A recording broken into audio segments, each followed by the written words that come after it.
Started with just wandering along the shores of Lake Erie, specifically by Edgewater and Whiskey Island, an old Coast Guard station. There's a lot of driftwood and debris that just washes up ashore. So I just kind of wandered along and find all these amazing objects, and just started collecting them and bringing them to my studio. And through the process of taking molds and casting them in different materials, I felt like I was really starting to kind of understand my relationship to the place that I found myself in through these objects and through these materials. And especially through metal too, being kind of a more industrial material, and a pretty gnarly industrial process. It felt like it kind of connected to Cleveland as a place, as a post-industrial landscape, and just kind of reclaiming these materials and processes. So yeah, there's a lot of natural forms in my work. I'm a big forager. I really enjoy foraging for plants and mushrooms and trying to understand the ecosystem through things I can either consume or things that are just fascinating and beautiful. I guess I'd kind of go around and talk about each work individually and how they came to be.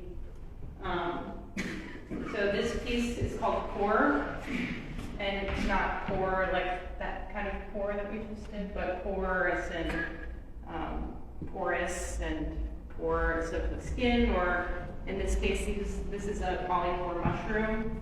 So some mushrooms have gills, these mushrooms have pores. And this one is actually the real mushroom that I collected in Cuyahoga Valley, because the work is both kind of, that site of Whiskey Island is kind of where the Cuyahoga River meets Lake Erie. So both the Cuyahoga River and Lake Erie as sites of collection and grafting. So yeah, the real mushroom's in the middle, and then it's also cast in plaster and wax and aluminum.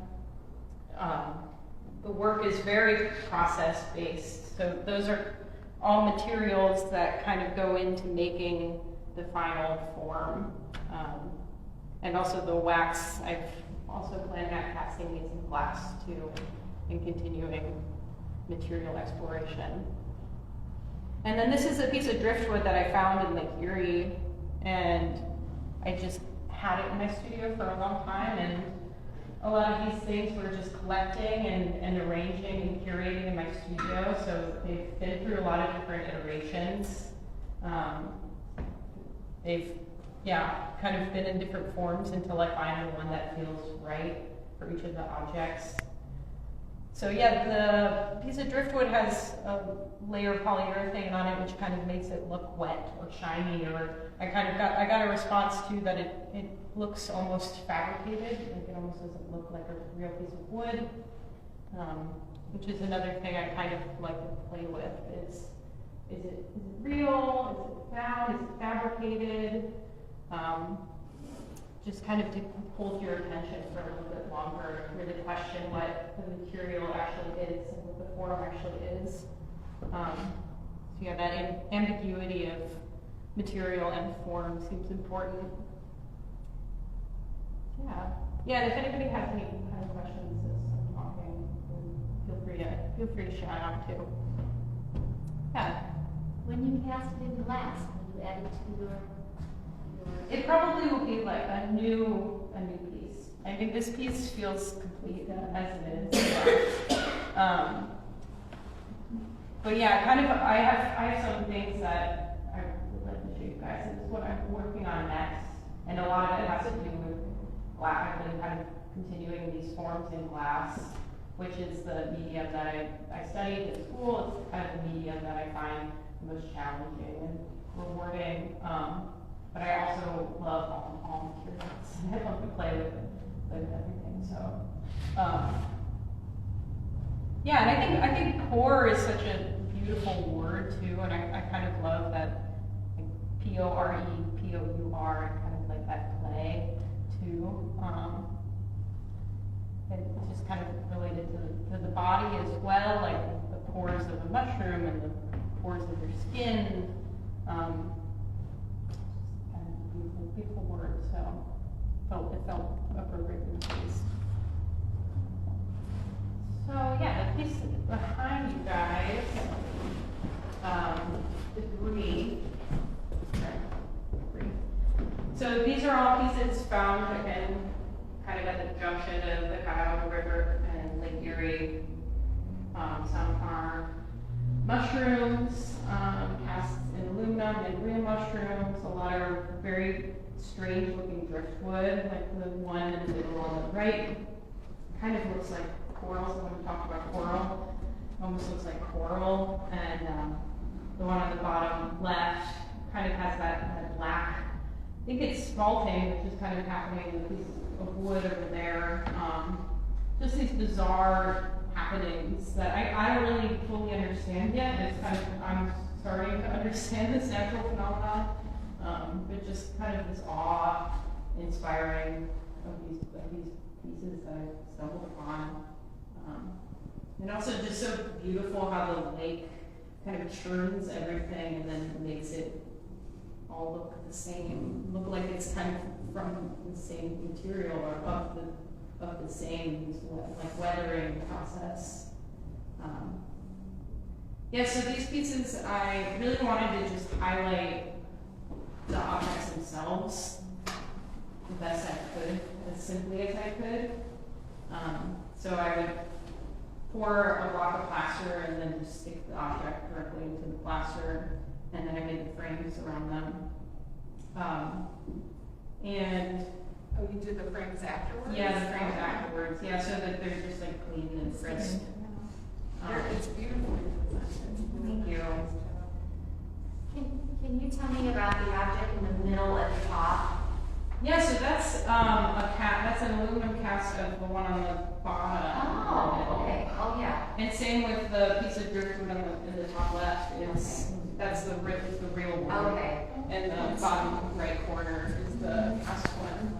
Which that piece really, like those pieces kind of remind me of the driftwood that I just cast, that are so plentiful in Lake Erie. Yeah, so I really love collecting and observing objects as a way of just keeping yourself enchanted with a place. That there's all these things, wind, water, weather, that are having an effect on objects around you and making them just beautiful and enchanting. And I think it just keeps your awareness, keeps my awareness sharp and keeps me excited about like the place I'm living in when I find something that's as strange as like these objects. So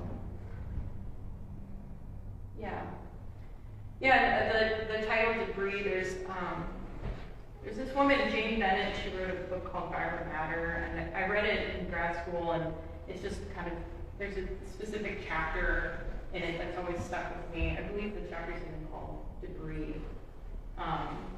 And she just kind of talks about, she was sitting at a cafe and looked at the street, and there was just a black glove, a dead rat, and like a plastic bottle cap, and just how all these three objects just kind of shivered and interacted with each other, and like this beautiful assemblage of these objects just had like, an energy to them. So I just kind of think about that and discarded objects and debris, kind of their agency to affect you, in an environment. So the piece in the middle, this one's called Slag, and I think in the list of materials, I said that this is an unknown material or unknown object. I'm pretty sure it's rubber. I kind of wanted to keep the mystery in there though, because, there's been a lot of interpretations of what it actually is. This piece is it's really pretty simple. I think it kind of grounds the whole show because it's just two objects, found objects put together, and again, kind of referencing that debris, that shimmering that happens when you put two things together, and how kind of like the agency that they have on you to affect you. This burl I got at this place called Metro Hardwoods. I talked it up a lot because I got both this piece and those pieces of wood there. And the guy who runs it, I think he kind of like almost rescues trees that have been cut down in the city. And he dries them and he cuts them, mills them and dries them and sells them. And he's got a big warehouse that's just everything's covered in sawdust. And there's a lot of art. Yeah, it's on Train Avenue, like Clark and 65th. The guy's name is Dean. He's very busy. But yeah, it's kind of cool what he's doing there. And in the past, I've done work about urban trees and taken a lot of molds of urban trees. So I find trees in the city very grounding thing. So, yeah, I mean, I would love to also go out and cut rescue trees and build them myself, but I don't have those facilities. So he kind of cuts that process out for me, which is nice. So yeah, burls I kind of always loved. I really love like gnarly pieces of wood. And burls grow on the side of trees when there's been some disruption in the growth of the tree. So they often have really crazy, beautiful, swirling tree patterns. And this one looks like there's been some rotting or insects that create all these holes and stuff, which I think would make it undesirable for someone that's trying to make like a turn a bowl out of the burl, which people often do. But it's perfect for me because they look incredible. And I really wanted to highlight like the shape underneath it. So just having a simple pedestal, and I made little acrylic blades so that it could just kind of float. And then this bizarre object that I found in Lake Erie, also just floating from the burl. Could you ever cast that? It would be challenging to take a mold of it. I would like to try, because it would have to be like a multiple part mold, and then it would have to be a lost wax casting, because it would be too complicated for the sand. Because I think that would be incredible if that could be in another material and make it even more mysterious and crazy. With this little rods over there, how would you cast that? Would you get in? Like these? Yeah. If it was just like a one, I would just have like a one mold, and it would just pour in, and then it would have small little vents for the gases and everything. So it wouldn't really need to like flow through like the sand mold.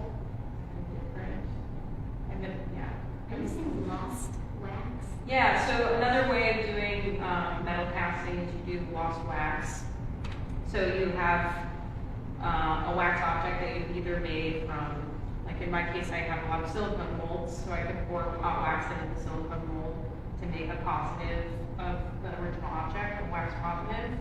And then I could build a plaster mold around the wax, and then either burn out or steam out the wax, so then you have like a negative, negative of your object, and then you can fill it with metal.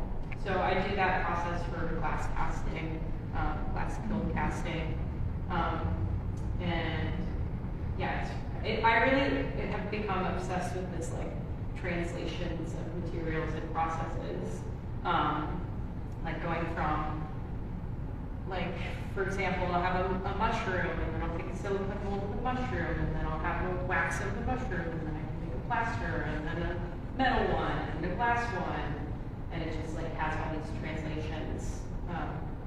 It almost kind of makes you it makes me realize the similarities of all the materials, how they kind of react to the phenomenon, like natural phenomenon in similar and different ways. Like how heat or water or time affects them, gravity affects them. It just kind of like gives me an understanding of how the world functions. So I can go out into the world and I can kind of understand how things are built or how things are shaped and changed by natural phenomena.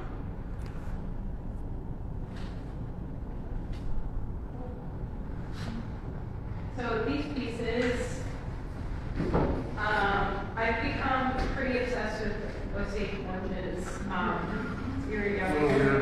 I might start growing them now.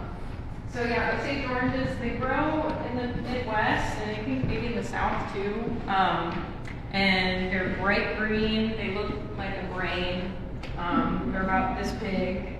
And this one specifically, I was on the run in my neighborhood and I ran past them. And I was like, that would be a great thing to cast. Because I've seen them once, I think I've only seen them once before, and I was on a hike in the woods in November, and I stumbled upon it, and I had no idea what it was, because it's bright green, it looks alien, it's so bizarre, it doesn't seem to fit in the landscape at all, especially if they grow in the fall, so everything's like brown and dead and kind of like, yeah, muted color-wise around it, and then there's this bright green object, crazy texture, so yeah, so I collected it, I brought it to my studio, I took a silicone mold of it, I started casting them, and then I was listening to a podcast, and they were talking about the Osage orange tree, and they said that nothing eats them, they're not, like you could eat them, they're really weird texture,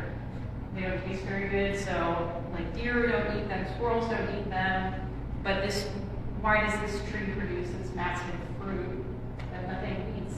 And it's because megafauna, like Pleistocene megafauna, giant sloths and mastodons, they eat them. So the tree just kind of, it hasn't caught up. It's evolution. So it still produces these massive fruits, hoping that a giant sloth will come out of it and then poop out its Maybe they know something we don't. Yeah, maybe we come back.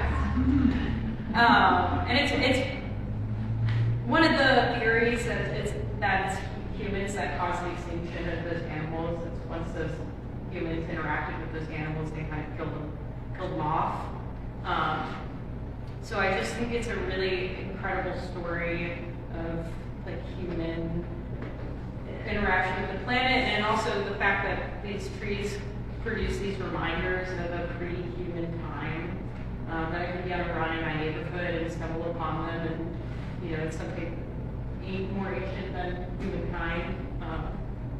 So if anybody knows of any other plants or anything that have a similar kind of story, I'm searching for more of these, because I just think it, yeah. Supposedly, people think that Osage oranges keep spiders away. Have you heard that one? Yeah, my friend said that. They were like, oh yeah, I used to have them in the basement. It's like a Midwest mom thing. Yeah, and he Googled it, and it's actually not true. No, I don't think it was anything. I mean, I grew up with these things in my basement for that exact same reason, because my mom would put them there because they supposedly have spiders away. So they're just like these mysterious objects that would just like be in the corner with just like this green brain. And they basically don't age. Yeah. Like, they don't really rot. Yeah. It's really bizarre. Yeah, I put one outside my studio, and it turned to mush eventually. Yeah. But yeah, and I like that like mysticism behind it, like that. Some of those same ones might still be in my parents' basement. Yeah, I also kind of, I really like that I just was drawn to it as an object, but then stumbled upon this story. Because my work doesn't really, I go into it with like a rough idea of what I'm doing, but I really just allow materials and objects to guide me to kind of what it needs. I really don't like to force an idea on an object or materials. It kind of becomes as it also becomes, so it feels like it grows naturally. So yeah, lots of more Osage orange things. These are cast in what? So yeah, this one is, oh, and then also I have to talk about the wood. This one is aluminum. So I have some I cast full aluminum Osage torches, and those ones are pretty interesting too. So this one's aluminum, this one's plaster, and then that one is cement. And so the wood I also got at Metro Hardwoods, and it's this crazy pattern that almost looks like I did it, like it looks man-made. It's called spalting. And someone might know more than me about this too, but I believe it's like a fungus that grows and then leaves these marks, and it's all the way through the wood. So these cracks are really nice because you can see that the lines go all the way through the wood. It looks like a cell, like in biology. Yeah. So is that first one painted or what? It's just naturally occurring. That's just the way it looks. It's aluminum. Yeah, yeah. Yeah, the title of this piece is fossil fruit, which just kind of speaks again to the Osage orange. Have you worked with Osage orange wood at all? No. It's also strange. Interesting. Very bright orange, extremely hard, and it tends to be super, super gnarly. Just like the trees, they grow like huge bushes almost. So they're very irregular. The bark is real coarse. Yeah, there's kind of a prehistoric tree. The tree itself tends to look pretty crazy. I need to go back to the one where I got the Big spikes too. Yeah, Big thorns. Yeah, they're planted in this region a lot as hedges because so Osage oranges sometimes are also called hedge apples. Yeah. I don't look anything like an apple, but because of those thorns and because they like get all intertwined, so they basically make like a wall. But, I think they actually regrown together. yeah. Nothing can get through. Yeah. Also, they made bows out of the wood. Yeah. It's excellent bow. Is it really strong but flexible? The French call it wildness, the tree of the bow. Oh, okay. When they can hear a lot of Great Lakes. Also very rot resistant too, but because it doesn't grow in like a timber form, I think there's like limited utility for it because just the shape is like, I guess it maybe works for bows. Yeah. You can get something that's already arched in it. Yeah. Yeah, people die with it too. Like really people with orange die.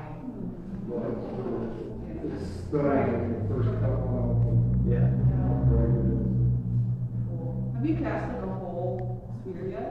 Yes, and here, I don't know what we're talking about it. We should be familiar with it. It's a very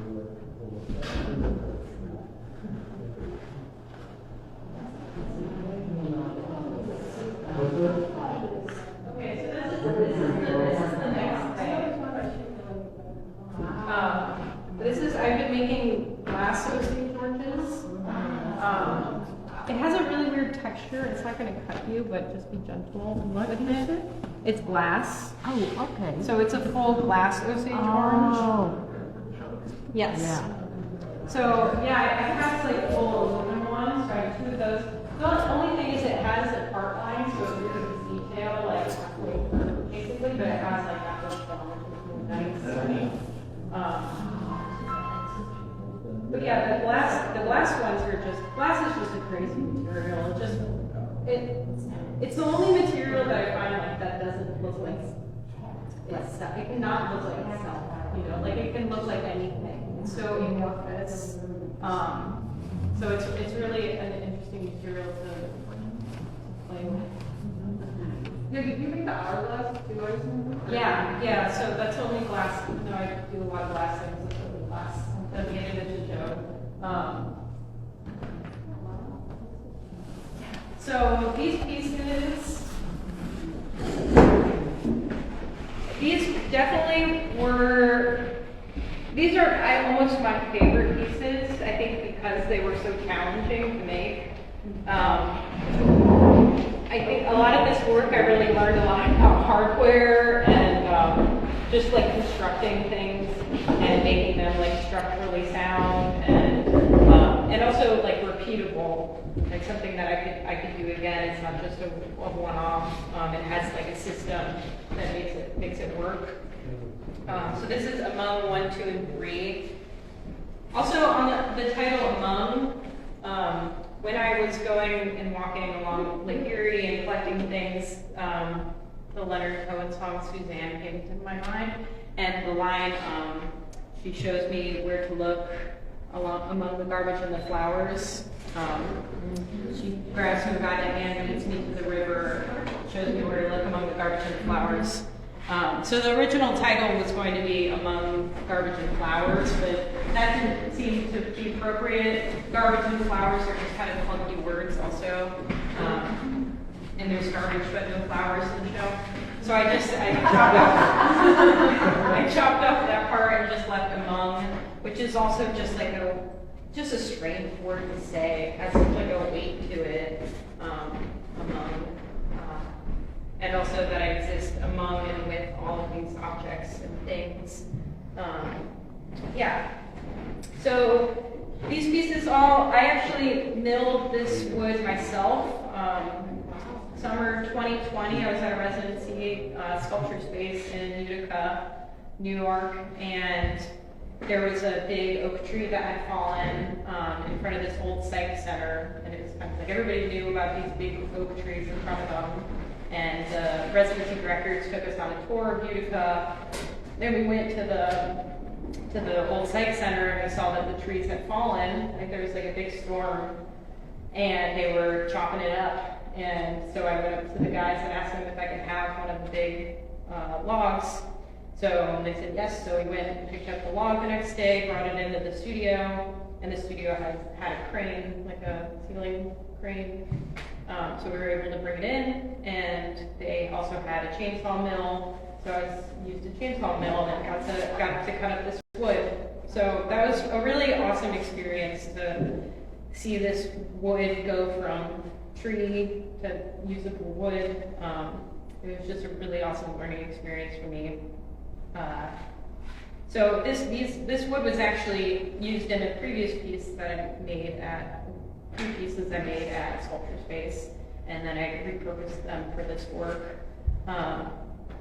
So they all kind of have a twist and a turn because I didn't really dry them properly. They kind of just sat in my parents' garage for a while, but I kind of love their curve and twist. I embraced it. So these are again more objects that I collected in Lake Erie. So this is actually just a piece of styrofoam. But again, embracing that ambiguity. It looks like it could be a rock. It looks like it could be wood. It looks like I could have made it. And then this is a squaw root or American cancer root. And I believe they're parasitic plants. They don't photosynthesize and they just feed off the roots of trees. So they're very strange looking. They grow up out of the ground, and I found this one in Cuyahoga Valley. So then I also carved into the wood to let these pieces kind of rest in the wood instead of just like simply sitting on a surface. It becomes a part of the piece. So yeah, then this one, I've worked with my hand as a form a lot. First of all, because it's accessible. I always have it. I always have it with me to take a mold.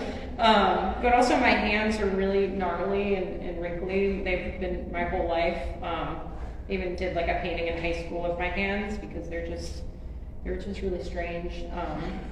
And I just think of my family and my dad's hands. My dad works in construction. He's done concrete his whole life.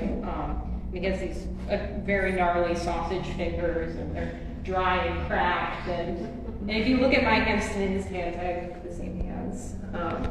And my grandfather, my dad's dad, also is a mechanic and worked with his hands his whole life. So there's kind of just this, I feel very connected to my family and my lineage and through my hands. And Yeah, and also I use my hands to make all these things, so it feels very important. The way of how I understand the world is through touch and through making, and I think a lot of crafts people identify with that. So it's just. How do you cast again? So there's this material called Alginate, and it's a body-safe mold-making material. It's made from algae. So you can just mix it with water and apply it, and it dries really quickly. It dries in 10 minutes. And then you can peel it off of your hand or your body. And so I would do an alginate mold, and then I'd back it with plaster bandages just to keep the form. And then I'd pull that off, and then I can take a plaster cast off of that. And then from the plaster cast, I can take a sand mold and then cast it in aluminum. Yeah. So, and there's a little acorn and a walnut seed, lots of seeds. I feel like seeds and fruit end up being kind of interest of me. To me, I feel like they're always just really interesting forms, and come from trees, which trees seem to always be kind of central theme in my work. And then this piece, I really wanted to include water in the work. That was kind of the beginning of all of this was Lake Erie, Cuyahoga River. I made these hourglasses about a year ago, not really knowing what I wanted to do with them, just knowing that I really liked the form and it referencing time, which I think this work kind of contemplates like a deeper time, a geologic time, a time before my lifespan or humanity, those age oranges, thinking about a time like the Pleistocene, and trying to think way back. Yeah, so form of the hourglass, and it's filled with Lake Erie water with some silt. Oh, that's cool. Yeah. I was wondering what that was. Yeah, people keep saying it looks like resin, or it looks like it's not water either. And yeah, there's some floaters in there too, which are kind of nice. Yeah, and these pieces, like the construction of them were really challenging. I knew I wanted to make some sort of kind of table, and I wanted cement faces, and I really wanted thin legs, but it was hard to make it stable. So I figured out this way to weld the legs to a steel plate that are underneath the cast cement, and then the steel plate's bolted to the cement. And then there's a piece of steel that has a rod that just slides into the square tubing. So it was very technical process making these, which was a good exercise for my brain, because I can just kind of be dreamy and just making things with my hands, and everything turned out like a blob. So it's nice to actually like practice some like construction skills. And also cement is a really interesting material. I've done work in the past like about sidewalks. Walking again is like important to my practice and work, going on walks and observing and collecting. And a lot of times I'm walking on sidewalks, so I would really like look at the cracks in the concrete and the way that tree roots interact with cement and sidewalks, and just how it's so strong but also so brittle. So yeah, it's just a very cool material. So I was learning about different types of cement and the different strengths of cement, and this one even cracked on me and I had to repair it, and different finishes. So these are kind of like rough, kind of looking like an old sidewalk. But I'm super interested in the future playing with polished cement, kind of making it look like it could be something else. So, yeah. So are these hourglass blown? They are, yeah. Yeah, they're tricky forms to make because this part can get really cold when you're working on it, and then it can just break right in the middle. So it was like a really challenging form to make. And do you have a glass blowing, I don't know if you call it a furnace or whatever, in your studio? I don't. I work out of Superior Glass, which is on 40th and Superior. And they're super great over there and really helpful, and everybody that's a part of that cooperative. So I've been working out of there. These ones I'm taught a semester at Kent, so I made these at Kent. Glass is a very expensive material to work with because it needs to be run at 2,000 degrees, and that takes a lot of energy. And so yeah, it's hard to like have your own. It's not like a aluminum furnace. I could just throw it in my backyard. I love how polished the glass looks, but with all that kind of stuff inside of it. Yeah. It's just interesting. Yeah, it seems like I like that. I like that tension between like clean and polished, and then like the gnarly, because it feels like it kind of highlights the gnarly.